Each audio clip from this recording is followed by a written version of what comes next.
Je vais devoir couper 3 rectangles de tissu. Un rectangle dans mon tissu extérieur, un rectangle dans mon tissu de doublure et un rectangle dans mon molleton. Ils mesurent tous les 3 35 cm de longueur sur 12 cm de largeur. Je vais couper encore 3 autres rectangles de 35 cm de longueur sur 4 cm de largeur dans mon tissu extérieur, ma doublure et mon molleton. Puis je coupe des cercles de 7 cm de rayon, donc 2 fois dans le tissu extérieur, 2 fois dans la doublure, 2 fois dans le molleton.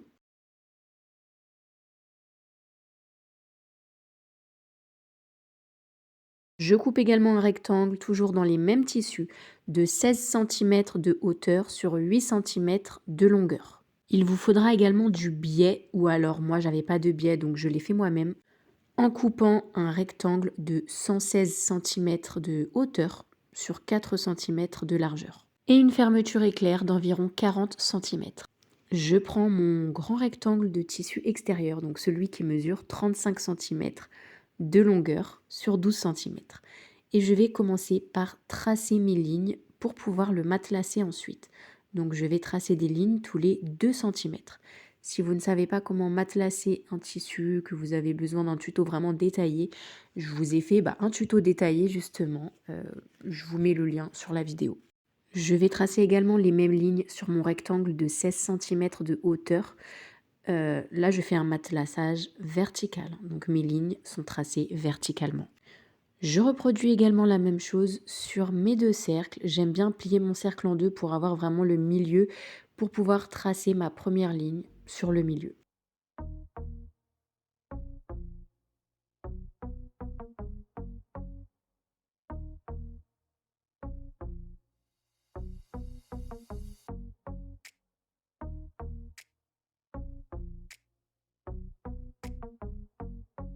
Et j'ai également fait la même chose sur mon rectangle fin de 4 cm de largeur sur 35 cm de longueur. En fait, je l'ai fait tout simplement sur tous les tissus extérieurs. Et ensuite, je passe la couture sur toutes les lignes que j'ai tracées pour matelasser.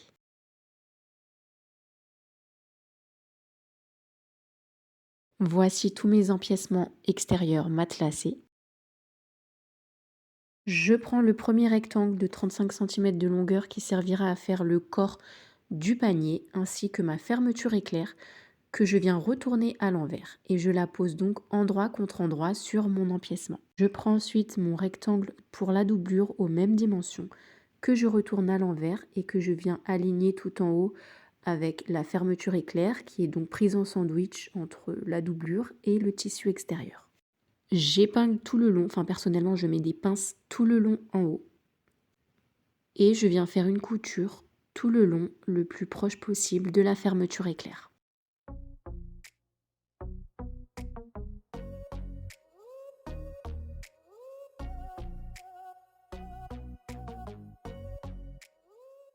Voilà ce qu'on obtient. Je prends mes 2 rectangles fins de 4 cm de largeur sur 35 cm de longueur. Je viens poser le bord libre de la fermeture éclair, donc endroit de la fermeture éclair contre l'endroit du tissu extérieur. Puis je prends le rectangle de doublure, je le retourne à l'envers et je viens le poser contre le bord libre également de la fermeture éclair qui est une nouvelle fois prise en sandwich entre les 2 tissus. Une nouvelle fois, j'épingle tout le long et je viens faire une couture le plus proche possible de la fermeture éclair.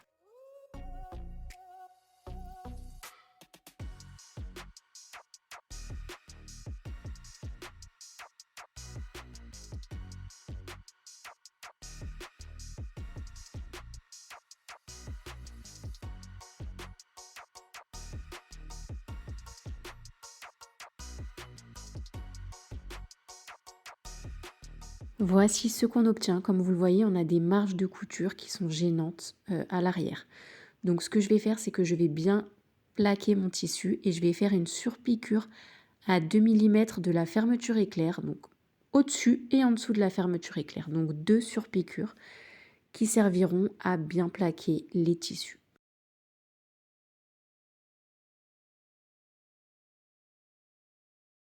Donc j'ai préféré me mettre sur l'envers pour faire la piqûre, pour être sûr que la doublure soit bien plaquée, qu'il n'y ait pas de problème. Je prends mes deux rectangles de 16 cm de hauteur. Je commence par le tissu extérieur que je vais retourner et placer endroit contre endroit avec l'empiècement extérieur du corps du panier. Et en dessous, je vais glisser le rectangle de doublure qui se retrouve donc également endroit contre endroit avec la doublure du corps du panier. J'épingle tout le long et je vais faire une couture à 1 cm du bord.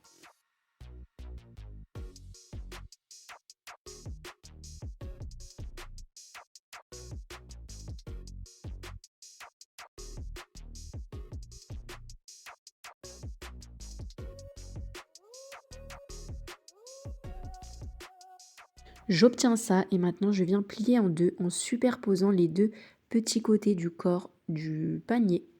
Je viens épingler le long du petit côté et faire une couture encore une fois à 1 cm du bord.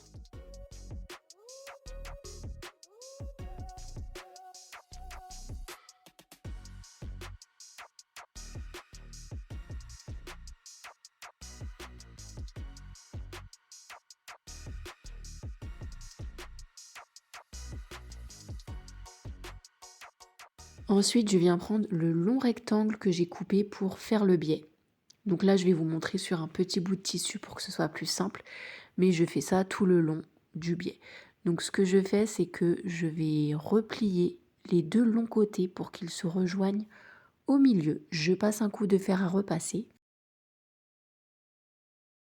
Je viens replier en deux et repasser encore une fois le fer à repasser. Je fais ça tout le long de mon rectangle de 1,16 m. Ensuite, sur ce rectangle que j'ai donc repassé, je viens couper un morceau de 16 cm pour avoir un biais de 16 cm que je vais mettre juste ici pour camoufler la couture disgracieuse. Donc pour ça, je vais ouvrir mon rectangle et au niveau du pli, le pli qui a été marqué par le fer à repasser, je le pose au niveau de la couture de sorte à ce que quand je vais piquer, je vais coudre sur le pli, je vais repasser dans la couture qui est en dessous en même temps. Donc j'épingle tout le long et je vais faire ma couture tout le long du pli.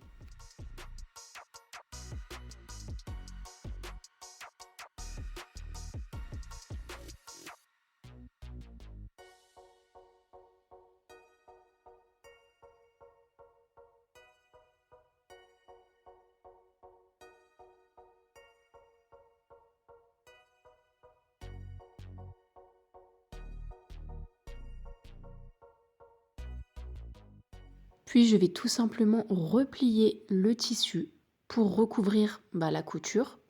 J'épingle tout le long pour bien maintenir en place et je vais faire une couture à 2 mm du bord du biais.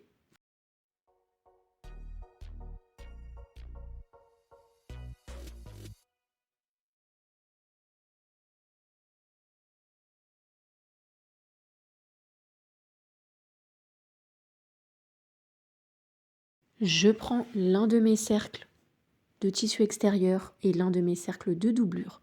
Je viens les poser envers contre envers cette fois. J'épingle tout autour et je vais bâtir tout autour, c'est-à-dire que je vais faire un point droit que je vais allonger au maximum dans le seul but de maintenir les deux tissus ensemble.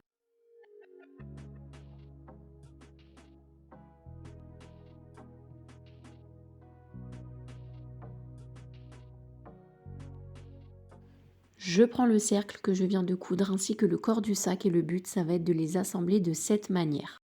Donc j'épingle le cercle contre le corps du panier. Donc j'aligne les bords au maximum. Les tissus intérieurs doivent bien être placés endroit contre endroit. Et j'épingle donc tout autour et je vais venir ensuite faire une couture tout autour à 1 voire 2 cm du bord pour être sûr d'être bien.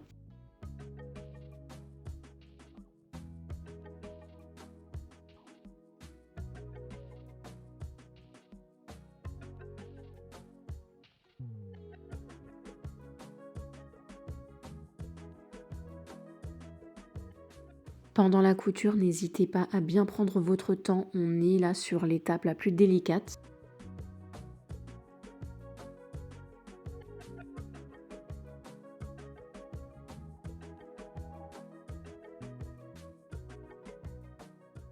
Voilà ce qu'on doit obtenir. Ensuite, je prends mes deuxièmes cercles de doublure et de tissu extérieur que je viens poser cette fois endroit contre endroit. Je plie en deux pour marquer le milieu. Et ensuite, je viens tracer donc au milieu de ce cercle un cercle de 3 cm de rayon. Bon, si vous avez un compas, faites ça au compas, ce sera peut-être plus simple.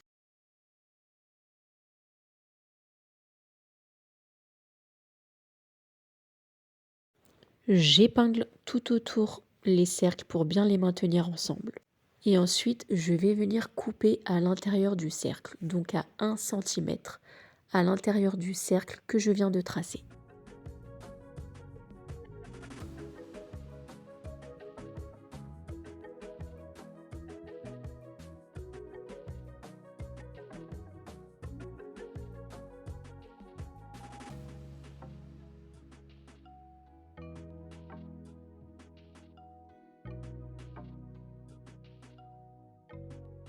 Puis je viens coudre au point droit sur le cercle que j'ai tracé.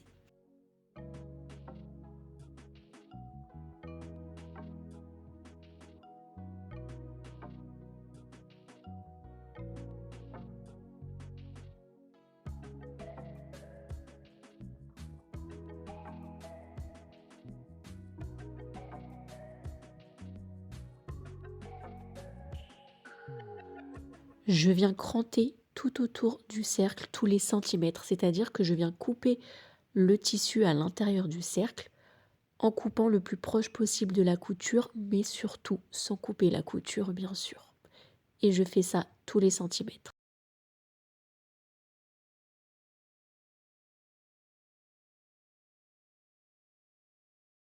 Puis je rentre la doublure par l'intérieur du cercle pour la faire ressortir de l'autre côté, de sorte à ce qu'elle soit envers contre l'envers du tissu extérieur.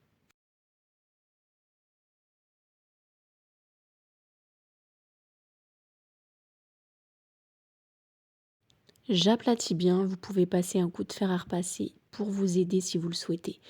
Et ensuite, je vais faire une surpiqûre tout le long du cercle à 2 mm du bord pour bien maintenir la doublure bien plaquée.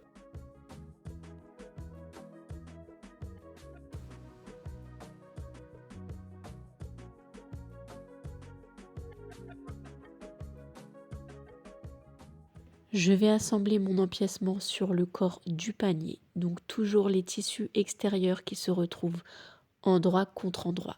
J'épingle le cercle sur le panier tout autour. Et pareil que tout à l'heure, je vais venir faire une couture à 1 voire 2 cm du bord, tout le tour du cercle.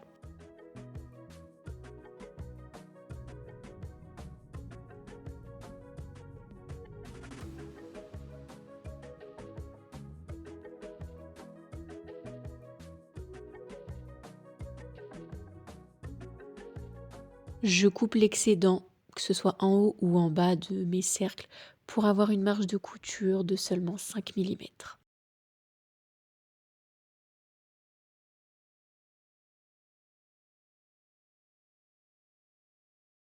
Il me reste un morceau de biais d'environ 1 mètre que je viens couper en deux pour avoir deux morceaux de 50 cm que je vais placer en haut et en bas. Alors normalement 50 cm c'est un peu trop grand, il vous restera un peu de superflu que vous pourrez couper.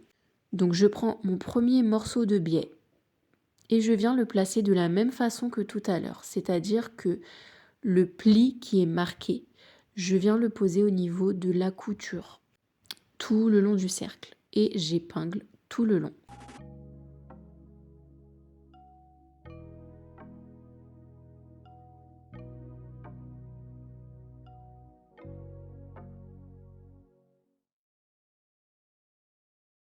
Je coupe bien sûr l'excédent de biais.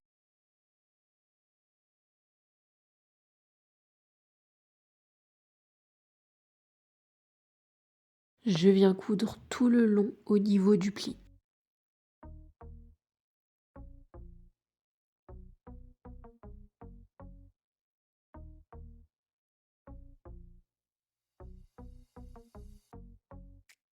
Je déplie le biais que je viens de coudre et je le replie à l'intérieur.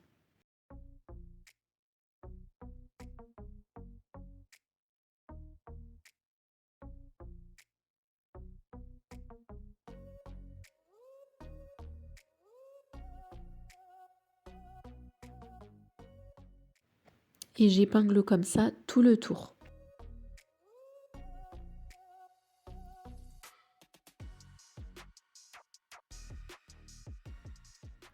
Je viens faire une couture tout le long à 2 millimètres du bord.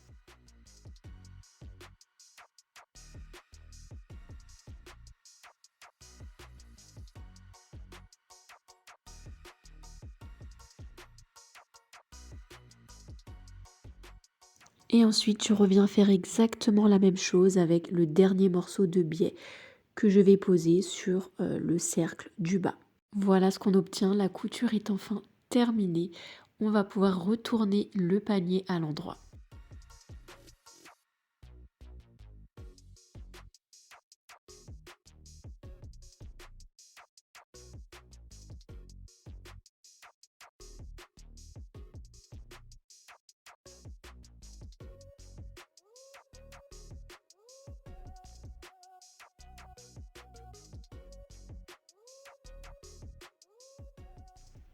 Voilà le petit panier terminé. Je le trouve vraiment trop mignon. Et encore là, vous l'avez pas encore vu avec les mouchoirs dedans. Je vous montre ça tout de suite.